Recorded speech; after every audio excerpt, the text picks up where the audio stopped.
to this so a o maso e na o saw de wani e kire anapaye ne de kase bra wo e me kofiapia me o hene na kwache adefe na ina ye hotiawa eva kase bu mchiri mre ayefo ne etifo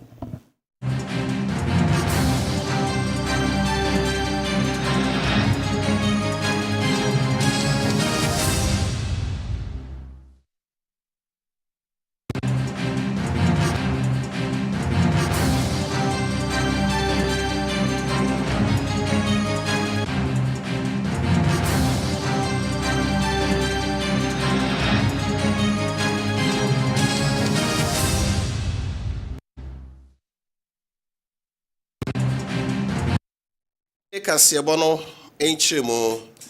Governing Council abedwoku a wo na tire adwumaku anaso bi achi na hwa so e ho me ama no ne nsem so a abedwoku abeboa ma osoafo ne adwumayefo mu dwumatimi atompon no wapa ho entoma na so da mo adi na adwumadie no ase no e na mo de etu dwa se Ghana ehiase ne wiase ma wo ntam kutawodie no bibia etimi ekoso ye sebe ne o man bia so ntam kutawodie bia wo se beboa de yedie ne koso abre Ghana man no obetimi etu ho enso anamo na bra wo da adwumadie de osoafo ye ohwe amanone emsem so onyanfo samokuje tabla kwa e de ato edwa safim pimienu ene edunumiensa na Ghana timi tu anamo bia etimi boaye sebe etimi amaye ne amantem ahodo ntem kutawodie no ebetimi awie peye na mfaso ye frimo eba no Ghana ehwe kwan se yenro afempimienu aduno nso no yen ene amahodo ntem kutawodie asoye no ebeton sa from International Forum on Diplomatic Training eba besi Ghana men na so ama wo koye adwuma wo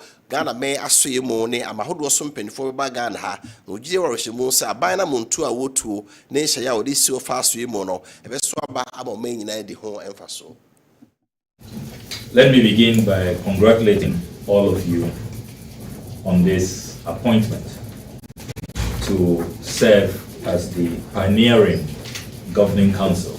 of the Foreign Service Institute. You are expected to chart a new path and to outline for us what the mandate of the Foreign Service Institute should be. And we trust that looking at the expertise around this table, you will discharge your duties with excellence. That is not in doubt at all. As you may know, the Foreign Service Institute was established in 2023 to provide formalized and professional training for foreign service officers and a broader cadre of public officials who represent Ghana's interests at home and abroad. It is important at this juncture to express our profound appreciation to the government and people of India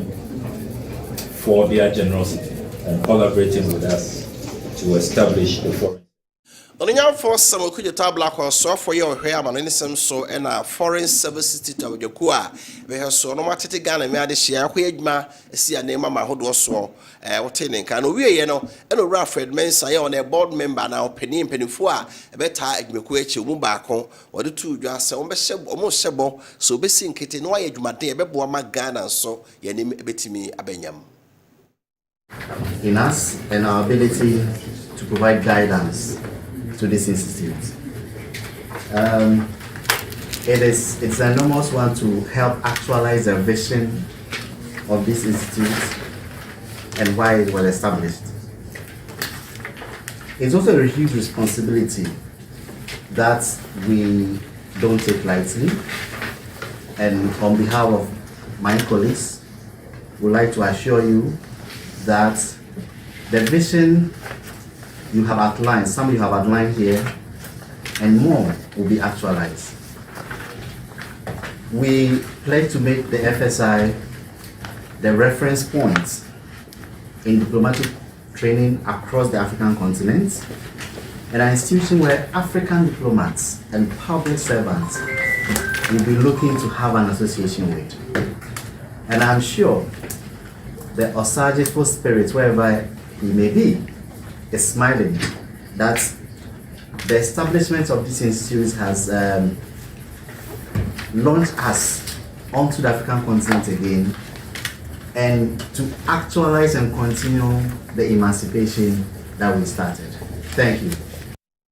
Na watwe mu no na Ghana mampani His Excellency John Dramani Mahama ene Ghana fodi nkomo na baako oha ene aduonu a wadi wadwaso no ode ho amanebo enso ede bre no wachi no enimdifo amanyofo mo aben ewo amayo ho nsem obi a kire mo adwen de afa obi mu bo na baso ebi mu so kire mu a na dwuma asem no enhyeda enso ani na namso mabakwaamenkromasua pomo a kirekirefo nkabom ko University Teachers Association of Ghana ne nkrabata okwaamenkromasua pomo mpanifo ababonten ede abetu dwaso so mampani adwumabɔ enna baako ha ene aduonu no omususu se wabɔ no homoden kakra emom ade baako a eya ni sinto ene ne mreyo eye ko a ode ko ewo galamse ho no enya de anamɔpa bi atuo anaso otu anamɔpa bi nso de afri naso yeye panipa yo no ena yutakuo no odoma no se panipa Professor Eric Abavari ene sentrofo di nkomo no de to dwa se galamse ko no de emu yenka mampani nto anamɔpa bi ya o ma homo chichemu be se edukura no anda kire se mampani wa ma bino no yes efata se mampani manani ko hoyie na ohukun pa obetimi akona yensuo ne yensase ne yenkwaya a enipa bi se no yetimi age ede atonchirima ho. If you as you rate the performance of the administration in Galamsey, perhaps I may not give them up to 10%. 10% have been magnanimous. The government has not done, done abysmally poor. We have Professor Frimpong Boateng's report,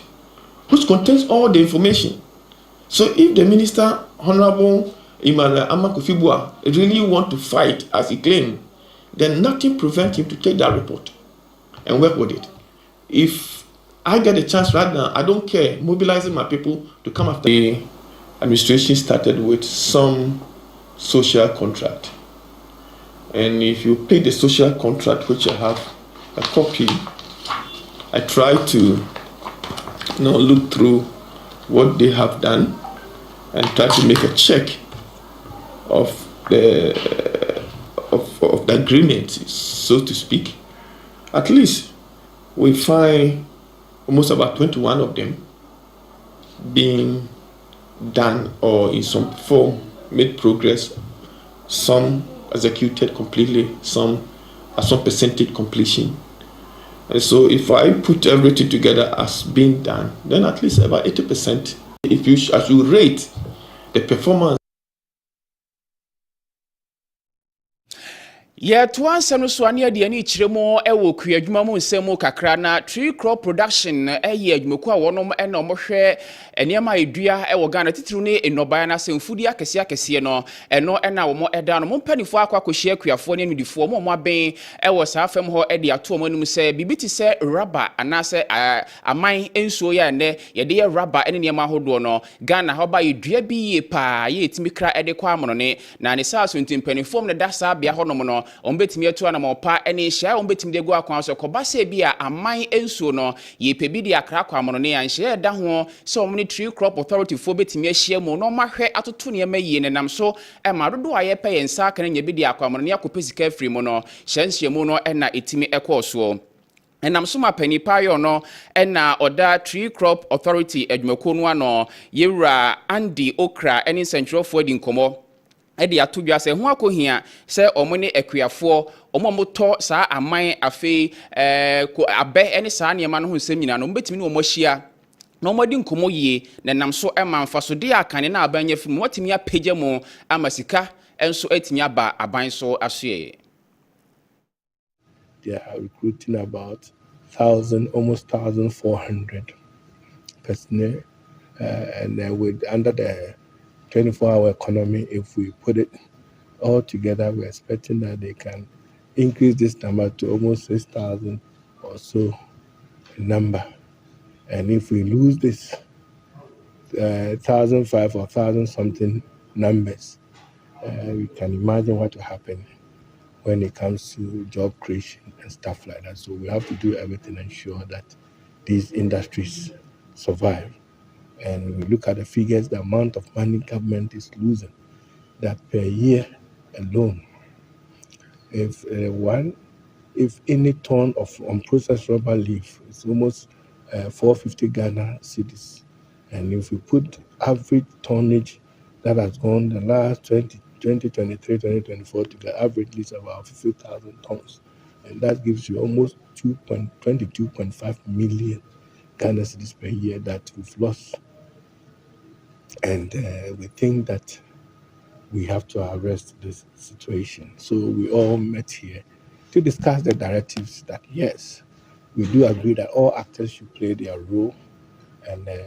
we can have a fruitful business. But in this particular instances,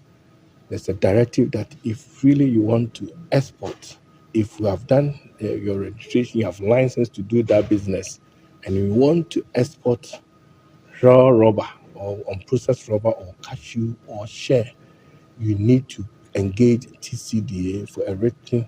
permit, and TCDA will ensure whether we will allow this export to be done, or you can pass it on to a local factories or processors to do that. So we have agreed, customs were here, ports,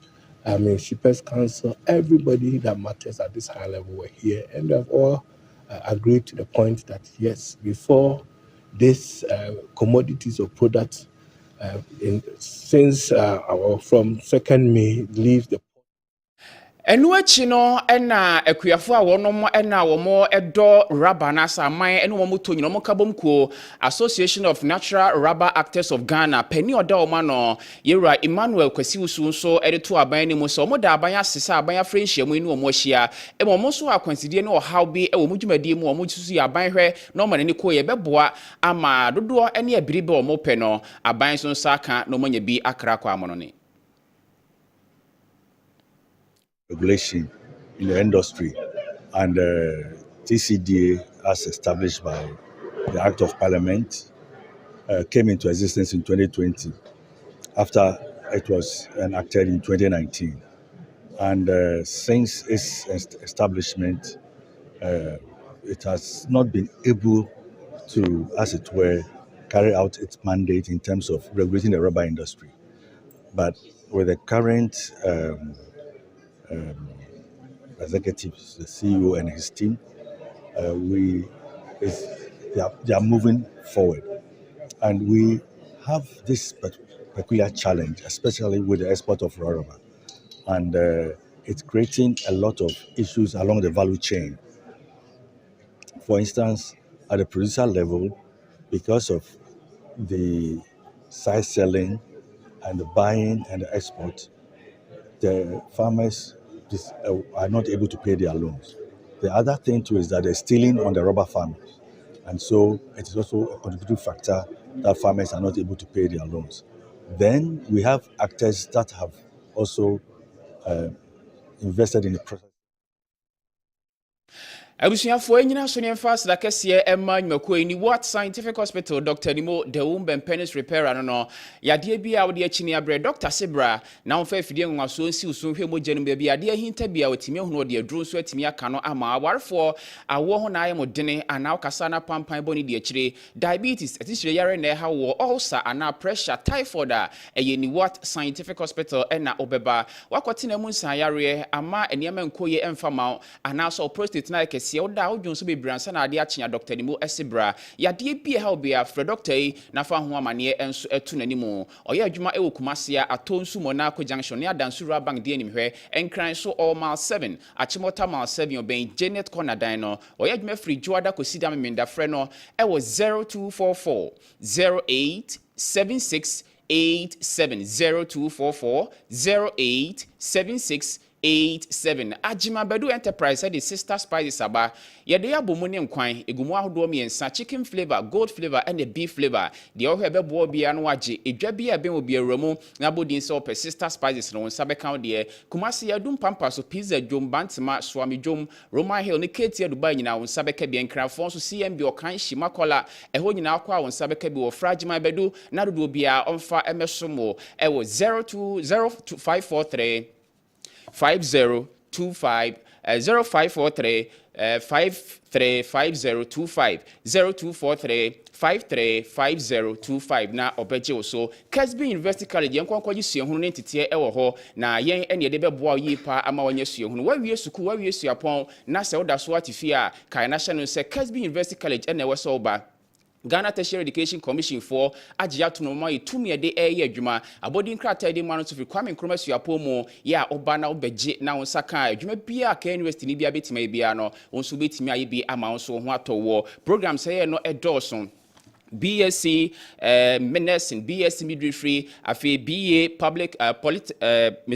Politics and International Relations in so ye ewo ya so ye odi ya no so be friend penifo na ne edi nkomo enso ede afa ho forms no pe bi ata oba Kessben fia wa duma won sabeka bi afi ukọ enkran so a won sabeka bi enso ewo ho Kessben University College and campus ewo kontenase ukọ a won sabeka bi na afi oba duma so a won sabeka bi multi credit savings and loans branch bi anso no ro ho no mo a won sabeka bi wo friend penifo ewo 0501 6373 83 0501 6373 83 na yebeje oso enso ewo ho Divine Opeba Center for do Otwea Herbal Powder ba edro no so eye adwuma yi pa yade bi ha na de akini abra kona kwaje Otwea Herbal Powder ni bi bema wayemre wo mpamu ana wakote na mu nsanyare oba won sebo na sisi so ba na ya se de akira eye Otwea Herbal Powder na wo so okokwaje osa ne hawa kona kwaje bi na ebetu ase de ama wo de agia yensuhie onyatigu nsuhie mu ana wanum efrape no anum na munum ho no mo na ebeye omu adwuma anso amane ma koyi pa de ma opebi ato Drugstore ni Herbal Shop bia na wo so onsabeka be friend penifo ewo 0591 565557 0591 565557 na yebeje so Miss College 2025 enso ye dwumade ekoso Kessben TV so memenda bia nwumre no nkono na yeyi na ade achi kwasiada nso nwumre no num wanya bia nhwe nwumre no a na wahwe ode nwumre no num kwasiada eye mayo baako dunsia na Ghana fa na esuapa hodo wa ha no yeyi wonom enso mo bia be kire nsu ehunu ene nimdie na ye de ehyen ka na de atoso na sika botre nso taye kire ntodia na so betena TV ho na wato aba no amade opese odi nkunim enso ewo ho mepacho mayo na ye dunsia se ne maka na bi bia frimo ebrano brano bi ento abana na unipa nso ya ka echi short code ade beto no eye star 920 star 992 hash star 920 star 992 hash no ato abano ama de open asem so atimi adi nkunu abisu enyina so na ye homra na famora ne nsem no de mfa ento aso emfa emamo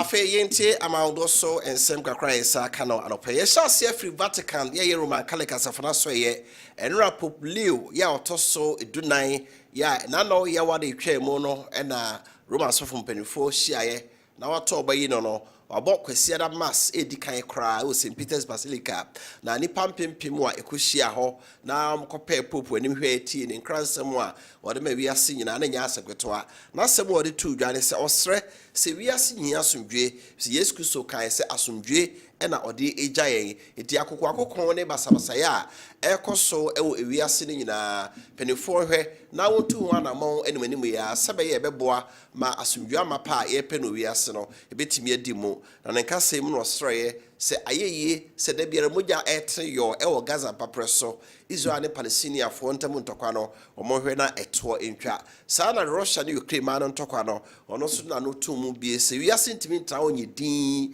ɛma ntɔkwa yi ɛntoa so sara sɛbɛyɛ a ntiase enye dwuma Russia ne Ukraine ma no ntam ntino asomdwe ntimi ɛma wɔde tu dwa sɛ wiase nyina ehia asomdwe na yɛntimi ensis ampresa asomdwe no a wiase nyina akokɛse ɛtɔ so miensa yɛ the third world war na ba ene ewiase mu betete apansam kravi se bra ewiase nyina akon kase etos mienu baaye no na adasa enya akode bone ene hia ma akode atisi na asa akode bi woni pansam no yenti bra prasom yo ba bi a ekon ne mansotwe ewa ebetimi agensam efru ane ye call Ukraine memo enra Ukraine mampani Volodymyr Zelensky e de atudwas wa ye krado so behia Russia mampani Vladimir Putin na ntawantawa bi da omontamu no omahwe aka ne nyina ne se America and afi Europe manka bomukuo no omode ato Russia mampani Vladimir Putin enim se adeduasa onfa to na topa ye nyina engu ho na asomdwe nsenkaya edam penifo mi no mo hwenka na Vladimir Putin so ede atodwa se o ne ma bi ha no ya se Ukraine forte ase de a ene kyena nko antokwa no etimi egu nemu se Ukraine aban ante santokwa no ase de a ene nyade a asomdwe ba na Europe mampanifo aye hye so nyame ya dom a ya woda ebe Turkey ememu ena omokohia America manone soafo ni European Union penifo hobi ya omokohe se Vladimir Putin ene Volodymyr Zelensky penifo mi enbehia animu ni animu na afi omo akasa ma de obia no mahwe na omo etu ase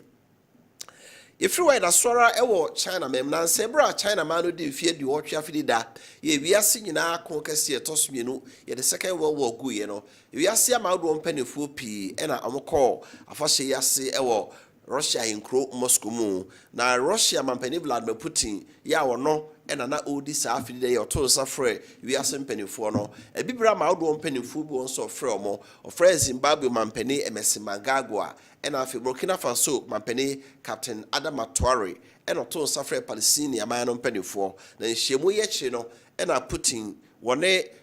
Zimbabwe mampani ena Burkina mampani hyiaye na omudi nkomofa ya kwane aman mienu Russia man betimi ede wa hoode aboa wo mo fi se ise so Zimbabwe memu a ena Robert Mugabe hu ahinti no abepem sa ba Europe ne America man aborofo no wo mo efa Zimbabwe fo nya hwe wo de dwadie mo so ato so a o man sikasem nkoyie kra Captain Adama Traoré so se wa pan France aborofo etini memu nyina ama se Europe man no ne America fo so mpanin mu ahwe Russia ban se mo bia wo so de boa wo mo no obeboom sanso na Palestine mampani Mahmoud Abbas nso wode eto na nimu say Middle East won say ntokwa no a ekoso na ehu enipa ahero nkwa ewo mu no edoso pa eno nso nti wono nso aye krado say wone Europe man ni American penifo bedi nkomo no mahwe ekwane a obitima fa so na ho nso ntokwa no omo aka ma asomdwe etimi abase be ya moje hwiego no ma na de hia ekwa ahokyire mu no obitimi nso asia no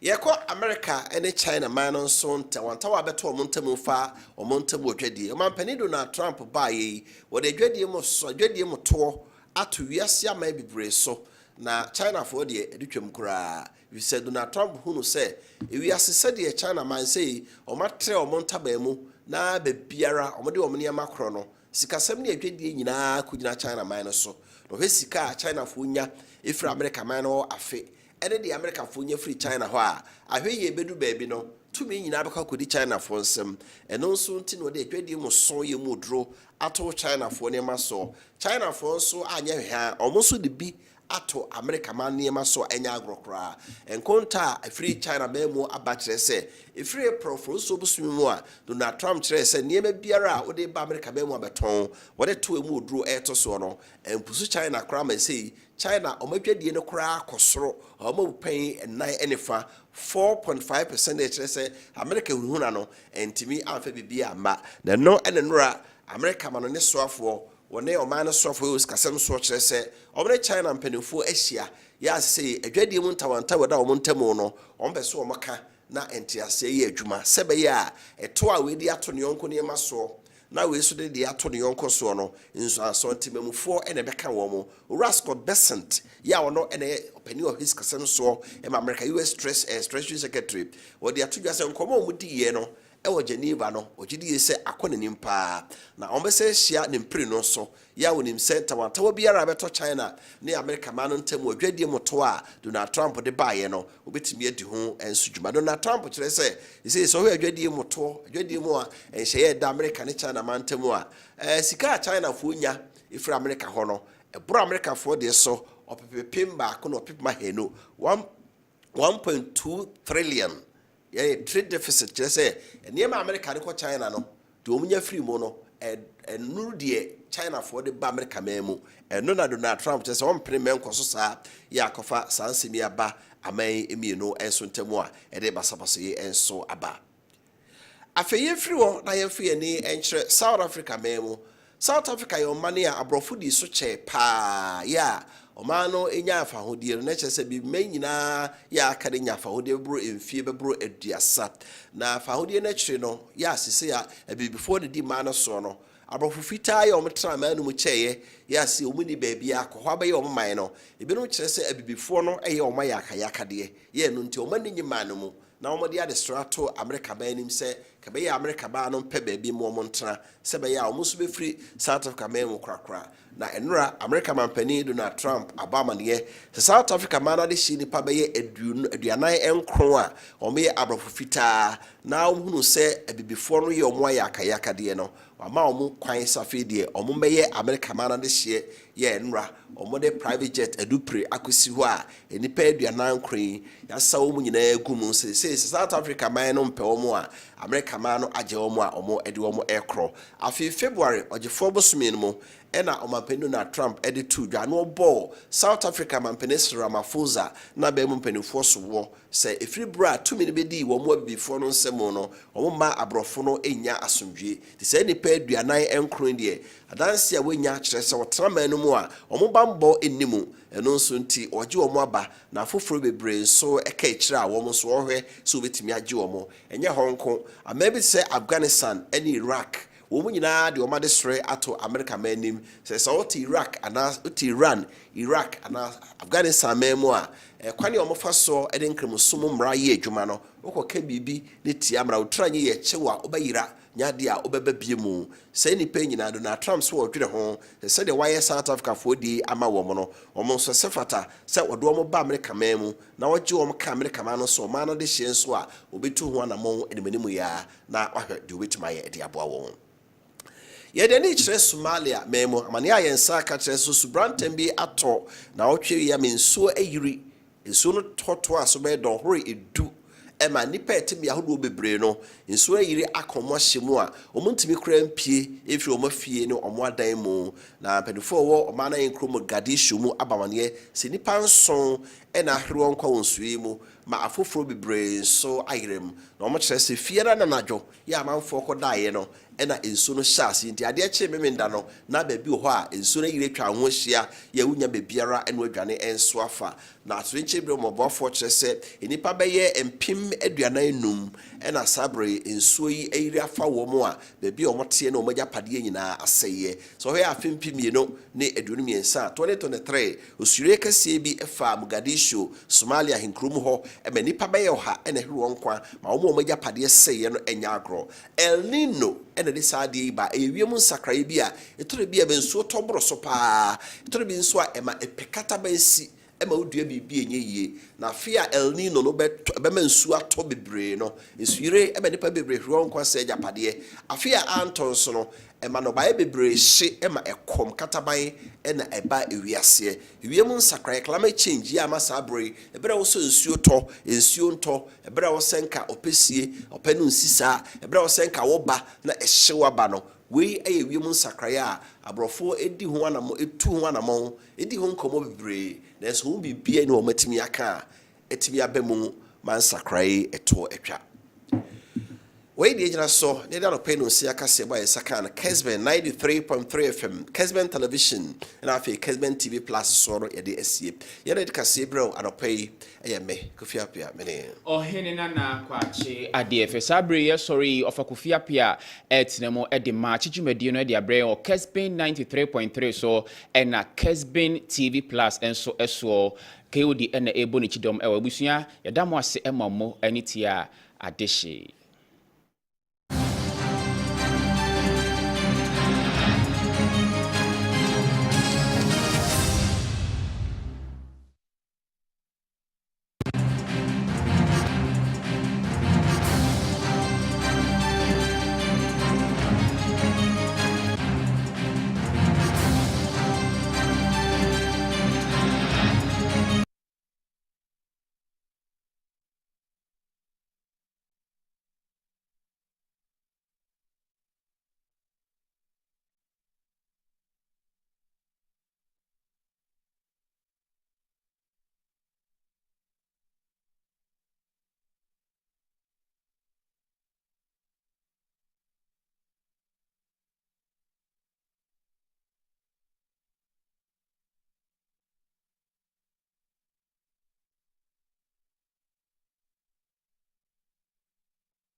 na multi credit me se on my individual loans so with way obetimi amma besi asese a mo kam ho bom na mo yeku a enu group loans no ode be ma kone brasem bia ni he na me hu sa multi credit for no hwanyansa na me fa we se nka ho ade bank bia ye bia multi credit ye bi na services ahodo a wo mo render de man krofo nyina multi credit ya wo tua hwe kire se oye ni free say SMS alert ya yenya nyina wo benya ye nte wo hwe eye free bank ne wo he fa kire me ho oma bie branches e wo Ghana ha ba bia kire me ko twan gina ho ene ye kwasia de ne wo mo nya adwuma beje wo mo number 0244176901 0242951118 and 0208190592 Multi Credit Savings and Loans Limited. Customer satisfaction is our priority.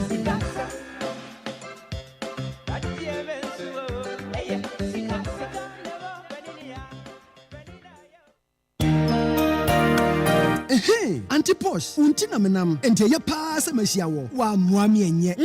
Mitumi hu se bibi how pa. Wa hu ampa, me photocopy machines ya. Nanu ya me koto ye no. De bia na sei. E da metum de ye adwuma so a. Na ntwere ye ni nyina tuo bomu hanyan. Me hunu hwe. Se so bia bo ma me ha o. Ene eye se waba na photocopy machines a ema quality work. Na etumi print both black and white. Any colored bit say Canon IR4545 and a C5235 nyina. Obia to free print way. Na e ho part bit say blade, drums, fuser unit and a toners nyina so. Ubenya bio ho. Wow, don't worry. Osanwo transfer papers are your printing good t-shirts mu. Say your black and white or colored. Ubenya bio ho. Na sanyo man, yese Germany dear and a papa. Oh, Printway. Omunye nyina free Germany. Enti na ye papa no. Or ye both wholesale and retailing or ye after sales service. Enti hwehwe Printway extra kwan. E wo Kumasi Adum. One Asada House and ye opposite. Ye second shop on so Trinity House. Adum. Asokwan so oni TI Amas and ye opposite. Ye telephone e 0574 510 806 and 0577 679988. Printway. Such a rural bank say, oh my jadi for Quenya, titiru ne customers are muhia bosiadia di juma putu proso or the fast track loan aba ebe bwe jadi for ne customers so wa krania mefrin crofo man so and now we ankra suku nsafo ahodro a muhia bosiadia tremo ahye mu wo jadi fam no. Such a rural bank say momra no wo mo akese para de mamo fast track loan no eye paying crime insi wuke tumbo ebi na wo ho kayo say eye such a rural bank fast track loan no gibi never turn a sense around wo dwumemu na nitua ne de ejina wawa ho odin so se obetua nem simpoa anataku kopem se obetua osika ne nyina wie adwadifoe mompe wei na mopeden montutu mrika enko such a rural bank